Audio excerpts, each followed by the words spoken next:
Hello, this is David Dean, and yeah, the hits just keep on coming. Every time I think I'm done for the night, we get more information about the update. I'm going to try to do this one as a quickie really fast, and I will put a link to this down in the first comment.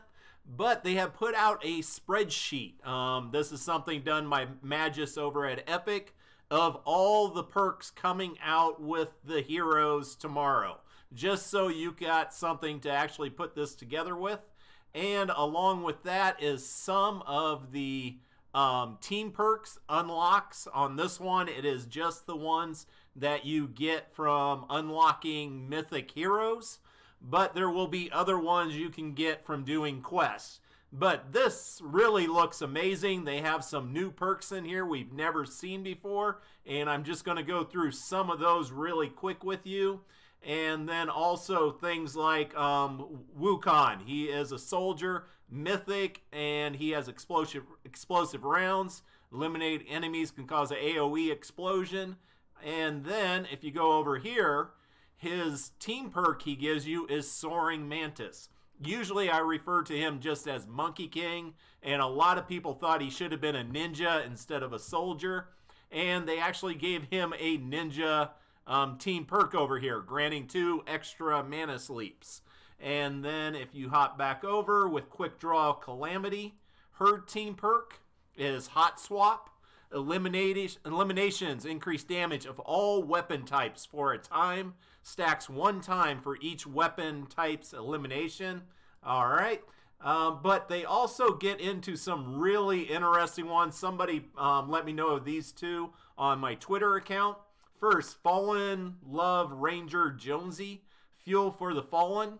On elimination, get energy every second temporarily. That's kind of cool. Oh, Crack Shot is the one they pointed out. Mad Tidings.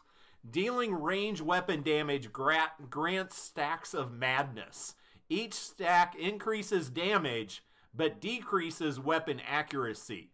Buff is lost on weapon swap or reload. So that would be a really interesting one to use. To me, Crackshot has some of the best voice lines in the game, so I was really hoping they would come out with a good power for him. Then you got Sergeant Winter, who every few shots going commando fires an explosive snowball that deals water damage. And you will be seeing this. There's a lot of perks they put in that do frozen or water damage, which is a huge new thing in the game, which I really love. And let's see, there was one other. Oh, Jolly Headhunter. Present arms. Eliminating enemies has a chance to drop a present. Presents buff either movement speed, damage, or energy regen. So some really cool new interesting perks. Getting into the Constructor ones. Unfortunately, they only have 2 mythic Constructors they got powers for here. For Mega Base, Kyle. Increased damage done by all traps within the base. Hallelujah. This is awesome. Absolutely love that. And then for Sid, Boom Base. Buffs all damage in a radius around the base.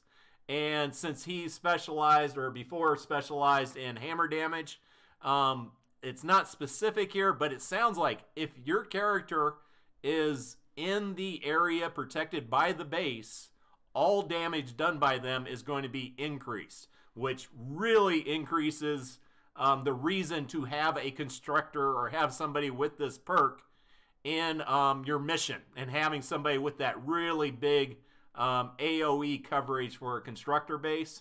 That is awesome. Some other things that I saw here, just doing a quick look, and that was with, we got it coming up here.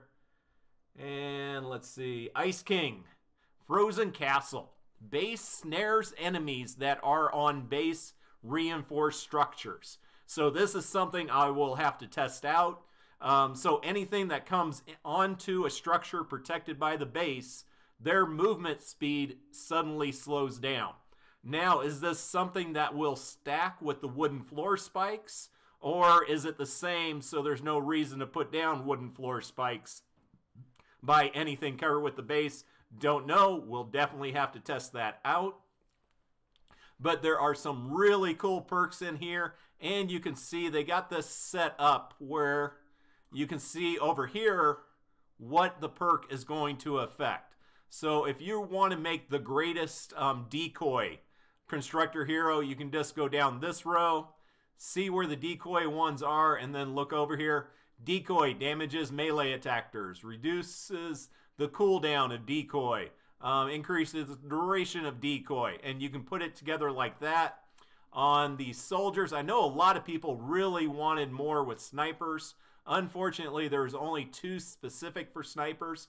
Increased damage and fire rate of sniper rifles, and then increased crit hit damage of sniper rifles. So if you want those, that is Redline Ramirez, surprisingly, and Rabbit Joan oh, I'm off. Okay, yeah, Redline Ramirez. And the other one is Rabbit Ear Jonesy. That is strange. Those are the ones given those perks. But anyway, heading on down here into the ninjas. I didn't see that many really cool ones in here, but for their team perks, Hunter Instinct, eliminations during night or evening grant a damage bonus and a melee life leech per matching hero. And it sounds like going back to the Mantis Leap perk. I believe you had to have 3 ninjas to get that perk in your support squad. If you have 5 ninjas in your support squad, then you get more than the 2 Mantis Leaps. And here, this I believe is the same thing. What they don't put in here is the requirements to get the team perk. Okay, and let's see. Hunter is from Dire, which makes sense. And then Lynx, let's see. Actually, after using Kune Storm, gain slow fall temporarily, dealing more damage mid-air. And Bioenergy Source. Spending energy restores shield per hero per point of energy spent. You spend energy by using your abilities, so that's a good way to get your shield back up.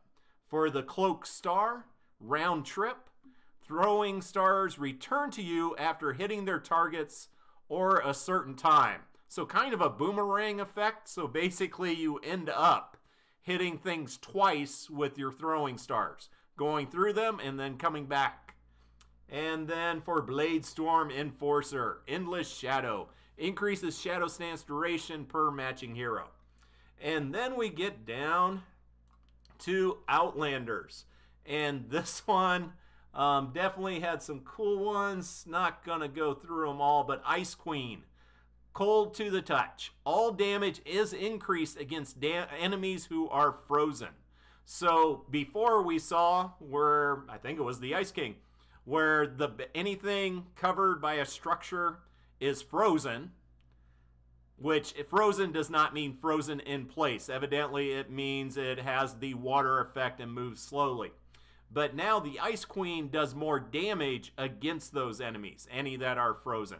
And as I said, if you go through these, you'll find a bunch of different ones that add similar effects. All right, so for Phase Scout Jess, Shifting Gears, grants extra changes on phase shift, but reduce range. That's not cool. That's the first one I really don't like.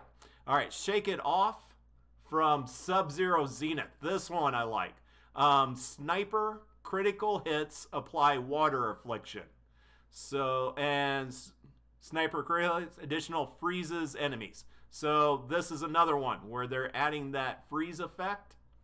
And for the team bonus, Shake It Off, reduces duration of elemental status effects applied to you. So if you're taking more damage from that DOT from a fire husk, it will not last as long on you if you have this perk. Same thing with the energy drain from nature, and same thing with the slowing effect from water. So just reducing those effects, which is really good, mainly if you're a melee attacker. Ragnarok. And Ragnarok, slow your roll. On taking melee damage, freezes husk and slows mist monsters. So now any husk that hits you, its movement speed is reduced, I think, by 30%. So getting away from those husks, if you don't want to have them keep beating on you, will be much easier. And then Field Agent Rio. Let's see. I want to see. Phase shifting causes the equipped range weapon to shoot a projectile which pierces enemies and deals energy damage, which is very nice. And then grants phase cannon every few seconds.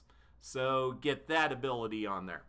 So just to let you know, I'll put the link for this so you can start putting together how you want to set up your hero build for tomorrow.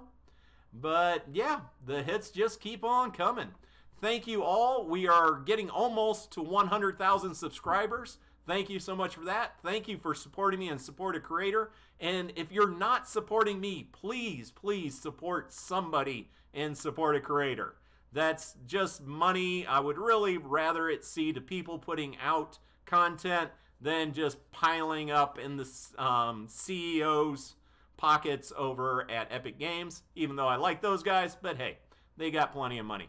And even on Twitter, I'm up to 2,000 followers. So thank you so much and have a great night.